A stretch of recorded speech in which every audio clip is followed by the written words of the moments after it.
Before heading out on my mission, I asked Elias one last time. Will you marry me? He paused for a moment. Okay. Both the system and I felt a jolt in our chests. Oh no. Weren't we promised that if I got rejected 100 times, I'd be able to return to the real world? Turns out, it was a false alarm. In the final mission, I happened to become the stand-in for his first love. Elias spent 3 days with his first love before remembering me. But what he heard was news of my death in the line of duty. Chapter 1. Host. There's actually no need to rush. Today's your birthday. No one wants to be rejected on their birthday. Only the sound of my breathing echoed in the quiet hallway. I had just finished a 3-month field assignment. Dragging my exhausted body, I came to see Elias. For no other reason than, after 7 years in this world, I just wanted to go home. As long as Elias rejected me 100 times, I could return to the real world. Coincidentally, the system had just informed me, only one rejection left. Just a door away. Elias was on a call. The woman's voice was on speaker. Her sobs soft and affecting. Elias, I know you've been with Katarina for 3 years, and I shouldn't bother you, but I can't help it. What followed was a long, heavy silence. On the other end of the line was Elias's first love, Miriam. Over the years, the reason I could be rejected by Elias again and again was largely thanks to her. Elias changed the subject. When are you coming back? I'll take you out to welcome you home. In what capacity are you doing that? As your ex. There was a pause on the other end. Then came a somewhat defiant response. Ex? I'm getting married on the 20th this month. You're invited to the wedding. Elias seemed angry. Through gritted teeth, he uttered a name, Miriam. The call ended. The system cheered loudly in my head. Woohoo! Host. Rush in now, while he's in a bad mood. Ask him to marry you. In the past, I absolutely wouldn't have chosen this moment to get myself humiliated. But the dead weight in my heart was now filled with the vitality of hope of going home. I couldn't wait. I pushed the door open and stepped into the dark. Elias was sitting by a huge floor-to-ceiling window, the lights of the city glowing behind him. The light from his phone illuminated one side of his face. It outlined his sharp, handsome features. Seeing me, he turned off the phone, leaned back with his eyes closed, and said irritably, "What are you doing here?" You see, with the calendar in plain sight, he still forgot it was my birthday. My palms were sweating with nerves. I have a mission tomorrow. In the real world, I graduated from police academy. So here, in this world, I resolutely chose to become a cop. Elias pinched the bridge of his nose, his tone icy. So, what do you want? After the mission, will you marry me? The system exploded in my mind. I did it. Task completed. I'm going full-time. Yay. In Elias's dark eyes, I saw my own reflection. His slightly furrowed brow showed his displeasure. I took a deep breath, lowered my head, and quietly waited for the answer I'd been waiting to hear. Honestly, after liking him for so long, being rejected still hurt. But the system said it would give me money. Lots and lots of money, real-world money. Okay. What? The system's cheers came to an abrupt stop. I looked up in shock and met Elias's perfectly composed gaze. He gently rubbed the surface of his phone. I said, okay. A few seconds later, the system and I said at the same time, fuck. Chapter 2. I hid in the bathroom. All the pent-up frustration finally exploded. You're not supposed to pop the champagne halfway through. Don't you even know that? The system blew a fuse too. It's your fault. Why'd you have to remind him it's your birthday? Do you even realize how cheap a man's guilt is? Can we not rely on that? Please? My head was throbbing. Days of overtime had drained every bit of energy I had. I leaned weakly against the sink. The system timidly offered.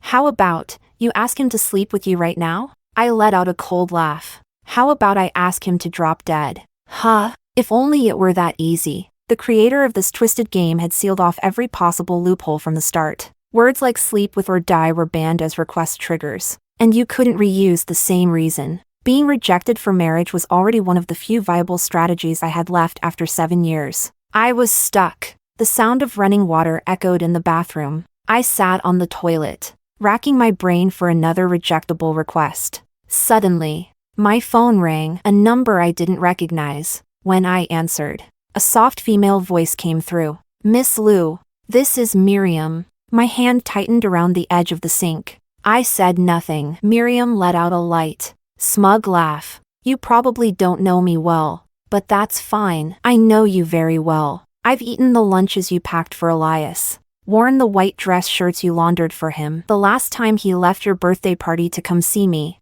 your hair was still caught on his tie clip." I leaned against the edge of the tub, my voice ice cold. "So what?" Miriam laughed again. "Are you really that dense? Didn't you get it? Last year, on your birthday, I gave him my virginity. This year, I deliberately came back today, your birthday, and he forgot about it completely. Do I really have to spell out who Elias loves?" I stared into the mirror at my own reflection. 7 years had carved fine lines around my eyes. The eyes that once lit up just from seeing Elias were now dulled by numbness. I took a deep breath. "No need, because Elias is going to marry me." Silence. Then Miriam's tone turned sharp. "You don't need to lie just to get under my skin. You'll never beat me." Elias was knocking at the door. I quickly hid the phone behind my back, then opened the door with a gentle smile. "Will you go wedding dress shopping with me tomorrow?" Elias froze for a moment, then hugged me, his voice unusually tender.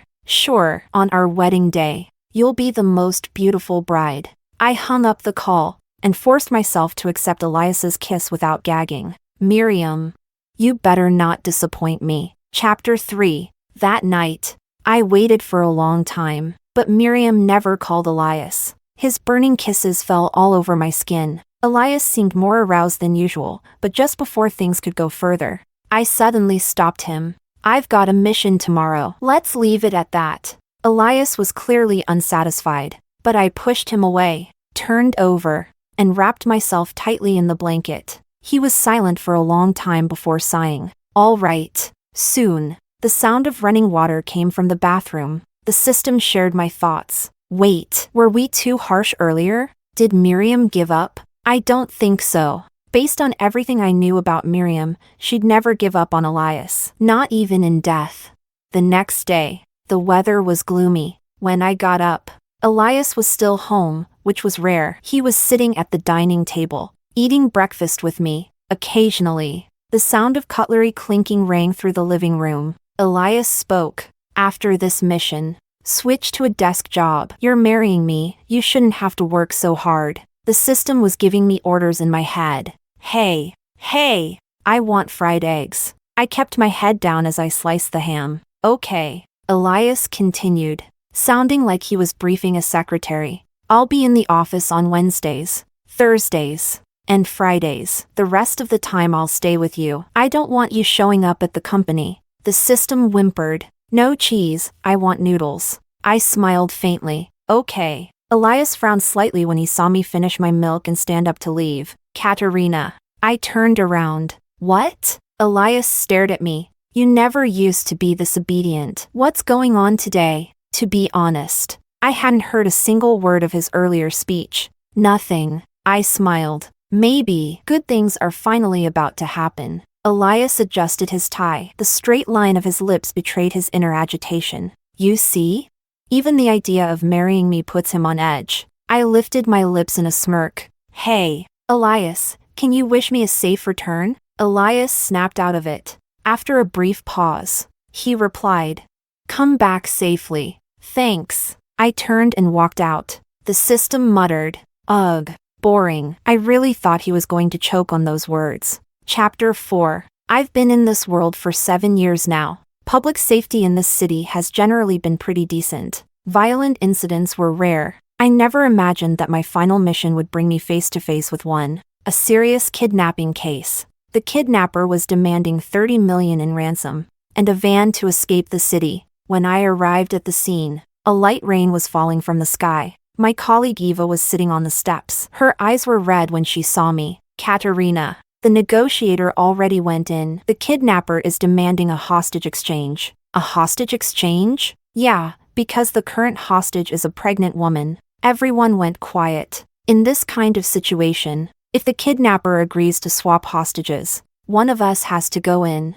So, has a replacement been decided? Eva bit her lip. He wants a woman. Among our team, only Eva and I were female officers. Eva's husband was a detective. He'd just been injured not long ago, still lying in a hospital bed. I took off my gun and handed it to Eva. I understand. I'll go. The system started screaming in my head. Host. This isn't a joke. If you die by accident, that's it. You'll never make it back. But I couldn't let Eva go. In these 7 years, Eva had been by my side far more than Elias ever had. She was my best partner. Eva burst into tears and threw herself into my arms. Katarina, I'm so sorry. I know you're about to get married. I'm sorry. But Martin's still in the hospital. I know. I patted her shoulder and turned to walk into the rain. The incident was happening in an abandoned factory on the outskirts of town. Through the misty drizzle, I saw the woman in the kidnapper's arms. Her face was deathly pale, but still beautiful. Long black hair stuck to the sides of her face. Her eyes were large, filled with helpless fear. She held her belly protectively. Please, help me. I'm pregnant. I'm carrying the heir to the Jean family. My heart sank. The system chimed in. It's Miriam. She and I stared at each other through the veil of rain. I couldn't even describe what I was feeling. The kidnapper violently slashed her skin with his knife. Blood began to gush out. Get your ass over here or I'll send her straight to hell. Miriam's eyes widened in terror. She looked at me. Katarina. Please, I can't die. Elias will lose his mind. If he finds out you didn't save me, he'll hate you for the rest of his life. So, she knew who I was. I glanced back at Eva, then let out a long sigh, and turned to walk toward the kidnapper. The moment the knife touched my throat, Miriam stumbled her way into the police safe zone. It was just me and the kidnapper now. I want the van. Before I got in, the captain gave me a subtle look. As per the plan, they would track the van's route. All I had to do was find an opportunity to help them take the guy down. My hands were tied, and I was tossed into the passenger seat. Right before the door shut, I saw Elias break through the crowd. He was holding Miriam, who had fainted, tightly in his arms. Chapter 5. The van sped down an empty highway. The ropes cut into my skin, leaving it raw and bleeding. The last police car disappeared into the rain behind us. The kidnapper let out a mocking chuckle. Stop hoping. They're not coming to save you. What do you mean? He turned on the radio and started humming along. It was an interview with Miriam. Her voice was scattered, as if she'd been through extreme trauma. I heard the kidnapper say they were heading south. Please, someone save her. But we were speeding north. Soon, all the police forces were redirected to the south. The kidnapper took me to a rundown shack in the countryside. He pulled out a knife. Miriam's way prettier than you. I don't even know what President Jean sees in you. Even if I were an idiot, I'd have figured it out by now. He and Miriam were working together. I dodged his blade. Please, let me make a phone call. He scoffed. Call who? Your team captain? Dream on. Call Elias. The moment I said it, he burst out laughing. He kicked me hard. Officer Lou, don't tell me you're one of those love fool types. You really think you matter that much to Elias? He grabbed me by the hair and shoved my phone into my face. Fine, I'll let you try. The first call went unanswered. The kidnapper got even more excited and called again. It was declined again. He seemed to be getting a thrill from this, watching my face. Dialing and redialing, hoping to see me crack. But I didn't give him what he wanted. He got furious, plunged the knife into my back. A wave of searing pain exploded. I let out a muffled grunt. He leaned close to my neck. Euphoric. Let's play a little game. Huh? Tell Elias where you are. If he can't make it here in 30 minutes, you'll bleed out and die. Warm liquid oozed from my back, soaking through my uniform. Finally, the call connected. Elias's voice was cold. What is it? My teeth chattered from the pain. He's in the north. Who? The suspect. He kidnapped me. I'm with him. Elias paused for a moment. Katarina, having fun with this little stunt? I coughed up blood. I could barely form words. Elias. Enough. For the first time, Elias spoke to me with an edge sharp as a blade. There's something I've never told you before. Miriam is my bottom line. Don't use this to test how much I care. If you're jealous, Then stay right where you are in the north. I never asked you to risk your life for her. SHK. The kidnapper stabbed me again. The pain was unbearable. It hurts. I clung to the phone like a lifeline, sobbing. Elias, will you marry me? Please come find me, right now, please. Elias paused. When he spoke again, his voice was ice cold and heartless. Miriam's pregnant. Everything I said before, none of it counts anymore. Ding! Task goal achieved, 100 rejections by the male lead.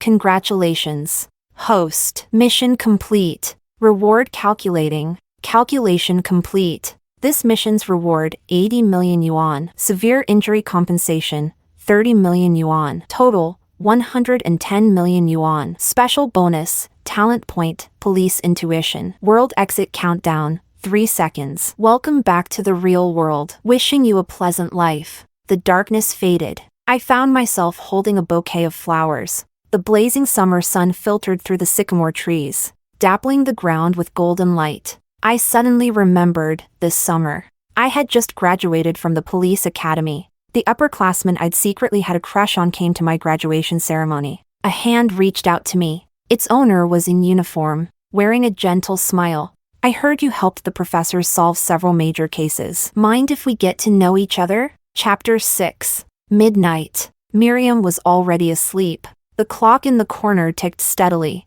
Elias had just finished speaking with the doctor and leaned wearily on the couch. For some reason, his right eyelid kept twitching. Miriam had suffered a major shock. The pregnancy nearly didn't survive. Elias had cancelled all his work and stayed by Miriam's side for 3 full days. Now that things had quieted down, an unexpected pang struck his chest. A face surfaced in his mind. Katarina. Elias closed his eyes. For a moment, he couldn't make sense of the emotions inside him. He thought he loved Miriam, but looking at the woman lying in bed, he felt nothing. He thought Katarina was dispensable, yet tonight, the longing for her was unbearable. He opened his phone and pulled up their chat. Their last message was from 2 weeks ago. Katarina had sent a smiling emoji and a brief thanks. She had been craving Japanese food that day. He had dragged his feet for a while before suddenly deciding he wanted company and chose Katarina. He remembered she looked beautiful that night,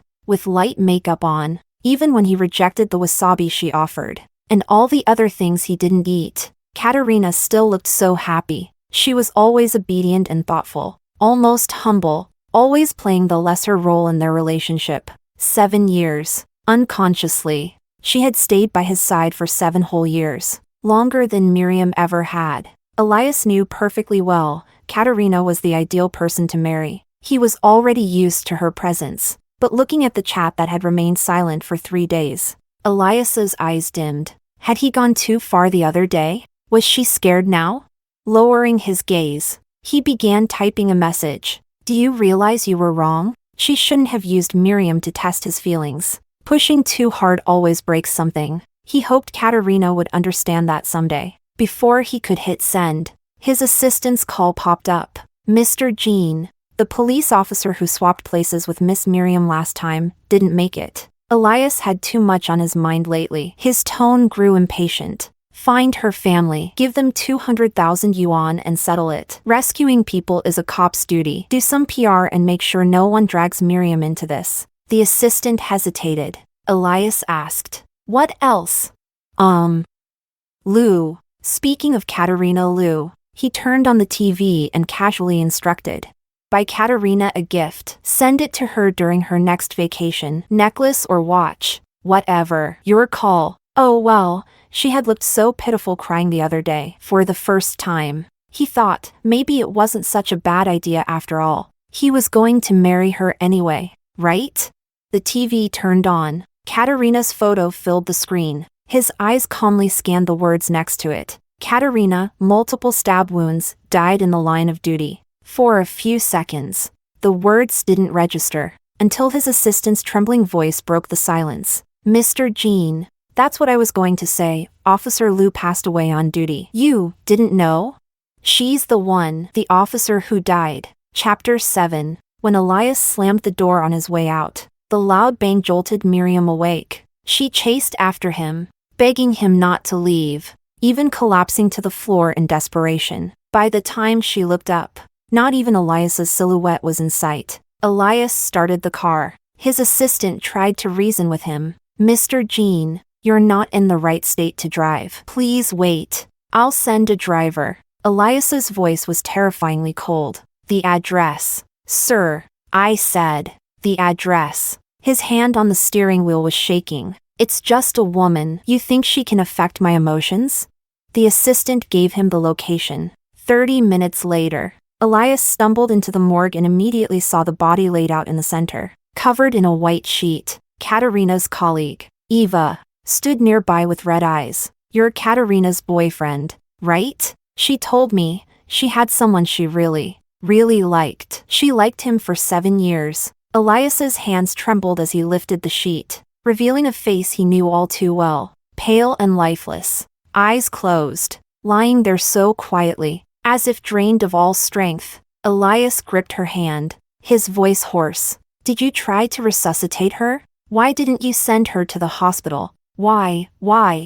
There wasn't time. Eva choked back tears. When we arrived, she was already gone. Multiple stab wounds. Bled to death. The police believe the suspect is the same man who kidnapped Miss Miriam. Elias suddenly turned, glaring viciously at Eva. That's impossible. Miriam said they were in the south. Eva blinked, caught off guard. There are 2 possibilities right now. 1, Miss Miriam was misled by the suspect and gave false information. 2, Miriam herself was connected to the kidnapper. No way. Elias's mind buzzed. He turned back and touched Katarina's face. No, that's not true. Right. Katarina?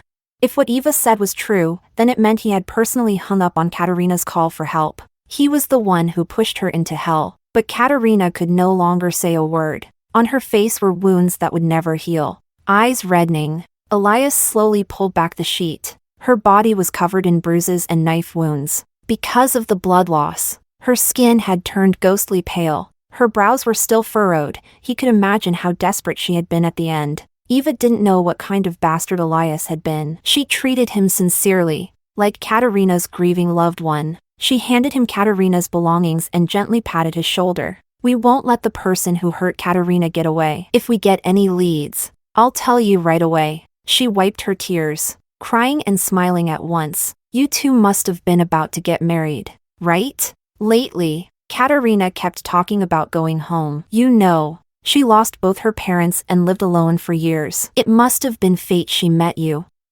You must be a really good man. My condolences. Elias's whole body shook. He nearly dropped Katarina's things. His assistant had been right. He really shouldn't have driven. By the time the assistant found him, Elias was sitting outside the police station, on the edge of a flower bed. The high spray of the fountain had soaked him completely. Miriam rushed from the car first and threw herself in front of him, crying, Elias, what's wrong with you? Elias's gaze slowly lifted to her face. That tear-streaked face, which used to seem so delicate and pitiful, now filled him with disgust. Katarina's dead.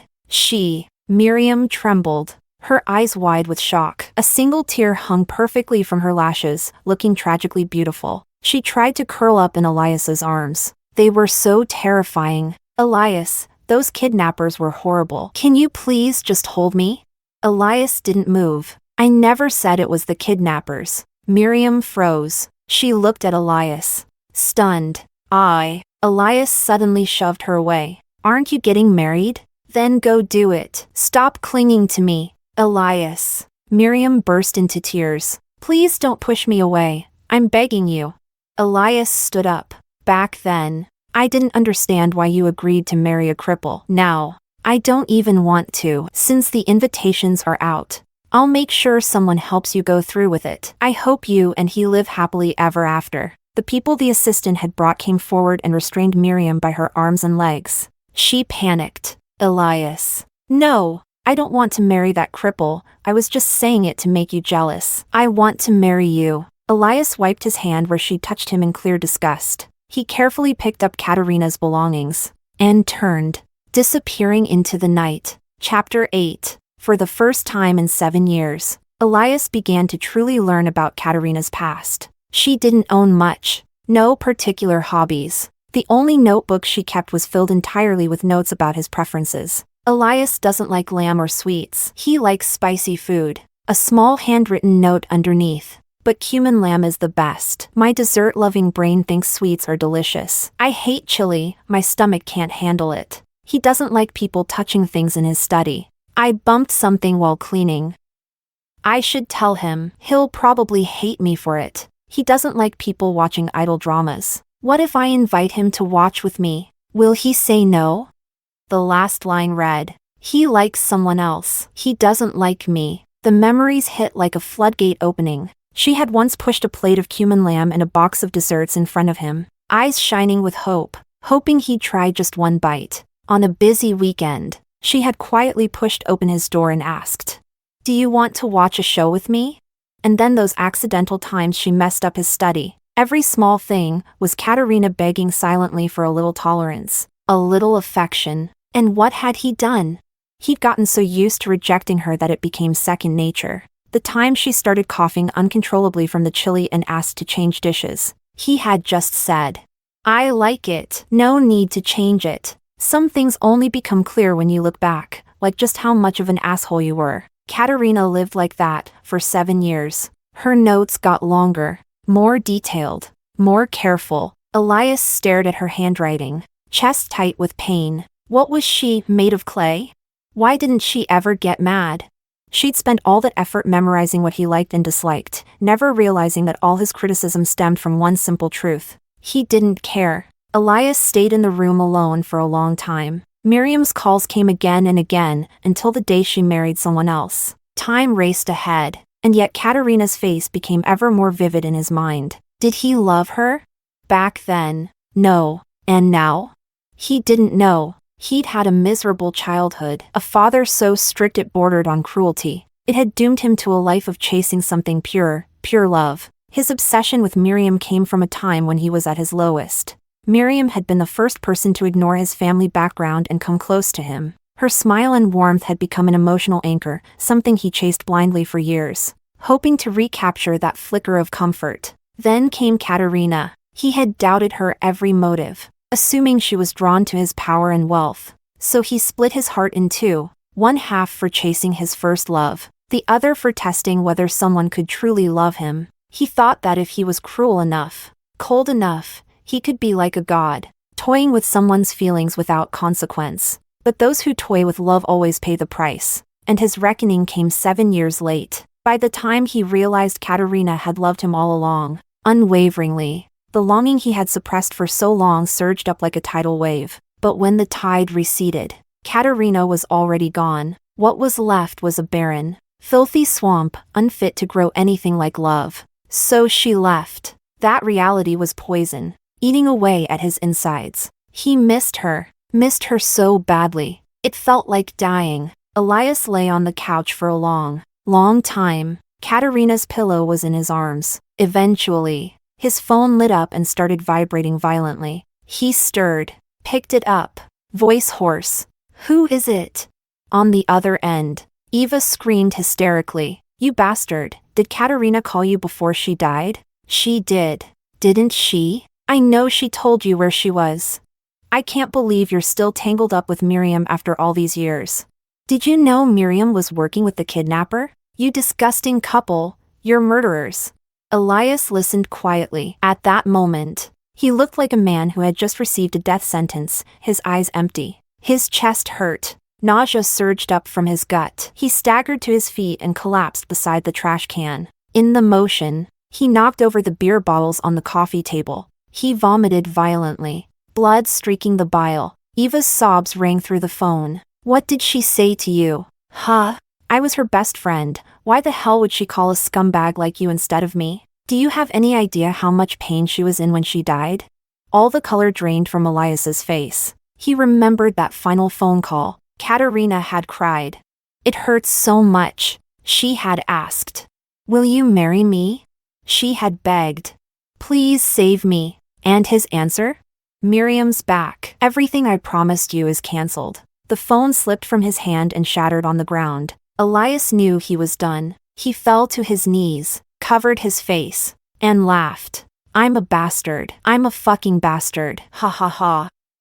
I'm a bastard. Chapter 9. Miriam went missing 3 days later. The missing person case was merged with the kidnapping case. Everyone suspected that the kidnapper and Miriam had fallen out with each other. But just a few days later, they found the kidnapper's hideout. There were clear signs of a struggle at the scene. Evidence showed the kidnapper had been dragged away by an adult male. Eva thought of Elias. She went to the Jean residence and saw Elias Jean. He had lost a lot of weight in just a few days. Dark circles under his eyes. His expression, however, was unusually calm. Have you had any recent contact with Miriam or the kidnapper? Elias replied.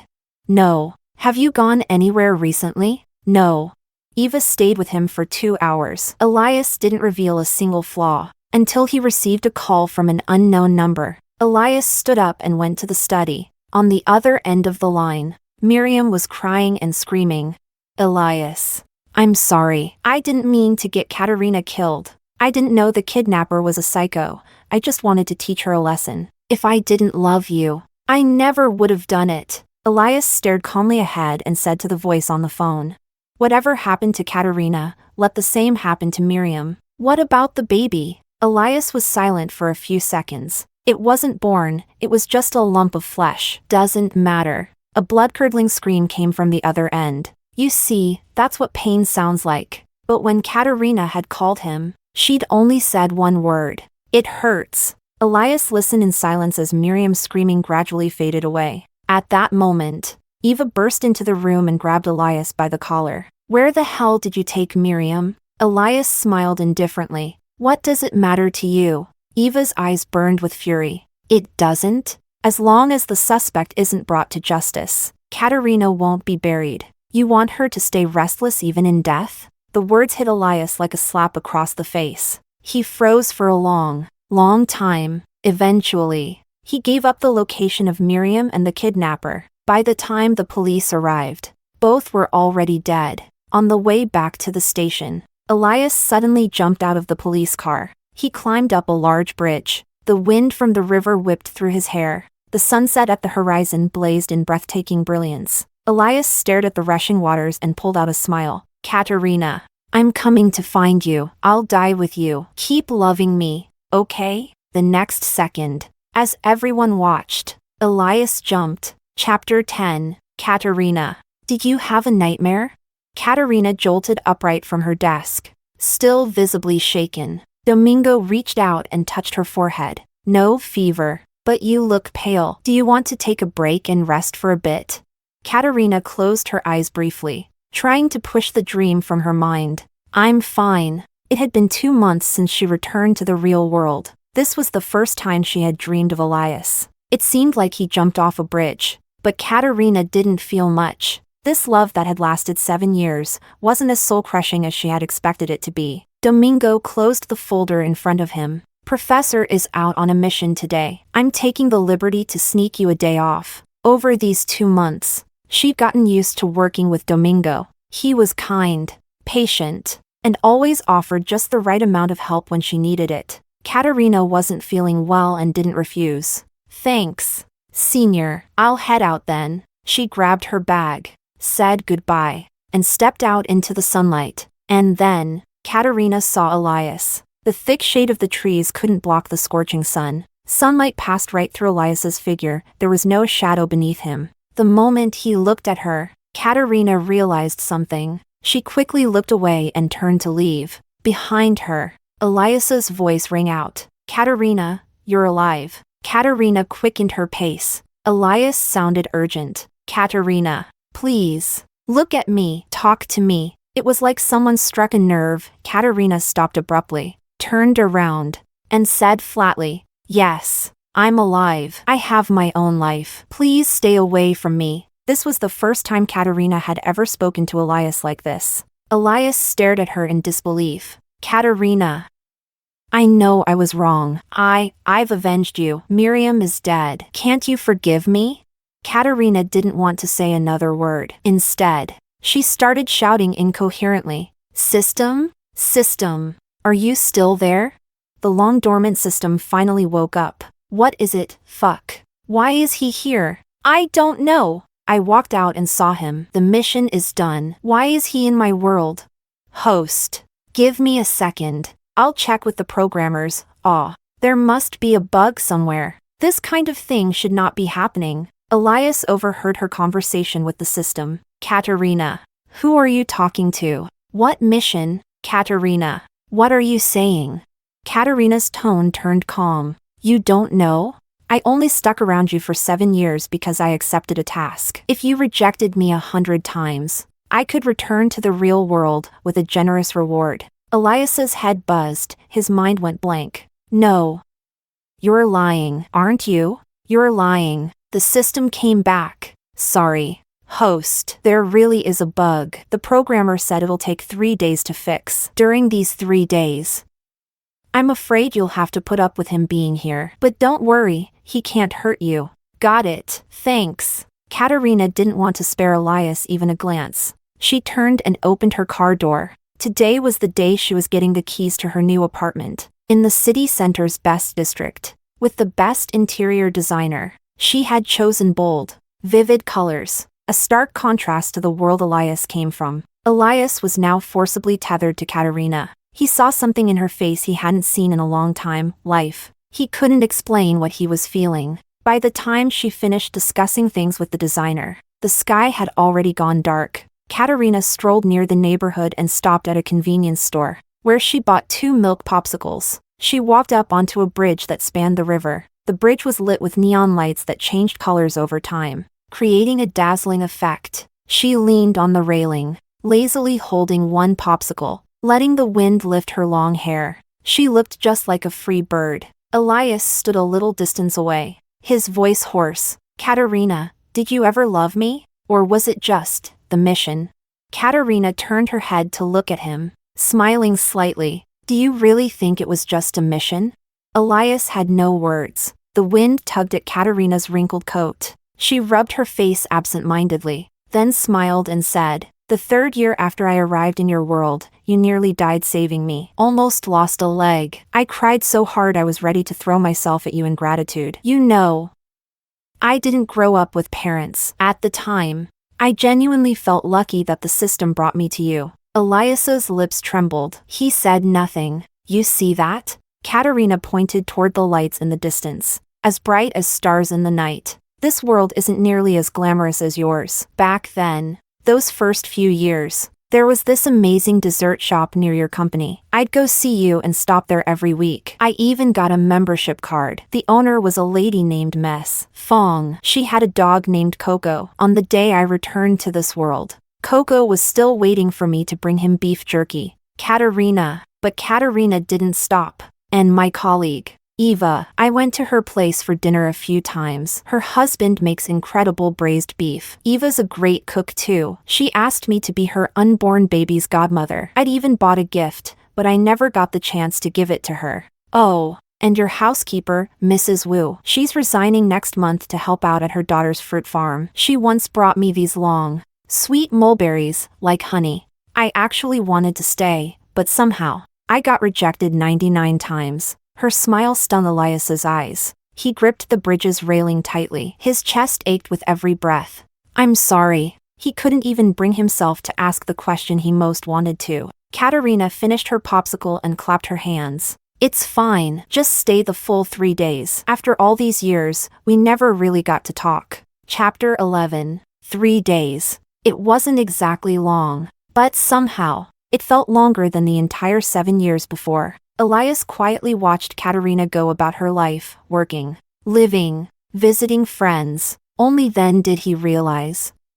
Katarina really did love sweets. She also liked to joke around. When she talked about something that made her happy, her eyes would curve into little crescent moons. She would stop on the street to rescue stray cats and dogs. She would treat homeless elders to a meal. When she got taken advantage of, she'd stand up for herself, arguing her point so sharply that the other person would be left speechless in just 2 or 3 sentences. He used to think Katarina was a clawless kitten. Only now did he realize he was wrong. Katarina was a living, breathing person. She had her own joys, sorrows, anger, and pride. She felt disappointed when rejected. She felt hurt when someone stood her up. The kind of person she should be with was someone like Domingo, someone who always responded, always showed up, not a heartless bastard who didn't even give her dignity. The more Elias watched, the quieter he became. At first, he could still manage a word or two with Katarina. By the end, he couldn't say a thing. It felt like he had traveled across time and space into this unfamiliar world, only to find himself staring into a mirror. And what stared back at him was a rotting, putrid mess. Midnight approached. Elias and Katarina walked down a tree-lined path, one in front of the other. Maybe he was going to die. The moment he jumped into the river, his life had supposedly flashed before his eyes. But now, here it was again. 7 years of memories rushed past in an instant, and that shadow finally froze as the back figure walking ahead of him. Elias heard the sound of a distant clock chime. He stopped walking. Katarina must have felt something too. She stopped as well. Elias finally asked the question he had buried deepest. The day you died, did it hurt? Katarina didn't turn around. Her voice was soft. It did. He stabbed me 3 times. Thanks to you, it really did hurt. The wind howled quietly through the trees. Elias couldn't cry. He just felt like he was suffocating, like he could die from the weight in his chest. I don't deserve forgiveness. Elias fell to his knees. Katarina, give me a gravestone. Will you? In my next life. I want to live in your world. The only response was silence. Beneath the night sky, a mechanical voice rang out. System upgrade complete. Bug resolved. Now transferring foreign entity. Countdown, 3, 2, 1. Katarina didn't turn back. Didn't wait for him to finish. She didn't even listen to the system's announcement in full. She paused, just for a few seconds, then kept walking forward.